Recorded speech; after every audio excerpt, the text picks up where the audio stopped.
Bakit pa ako nag-CHE? Initially, industrial engineering talaga yung course ko sa first semester ng first year. But I ended up still choosing CHE kasi sabi nga ng ate ko, if you want to really pursue something, you have to think of a job that you can't imagine yourself not working. And for me, it's CHE.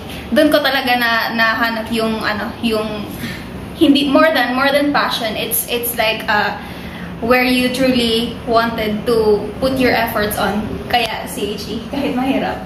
Ikaw, Dex, bakit ba CHE? When I was in high school, I have a teacher which graduated as a chemical engineer. So she pursued me to take the course, and when I enter college, that's the time na I realized na I really wanted to be in this job. So that's the reason why I take chemical engineering. Ikaw, Andrea, bakit CHE? So, I take CHE because when I was on high school back then, meron din akong kilala, an ate, sister for me, older sister. She told me na ganito yung course. Like, she graduated from Ibsalon.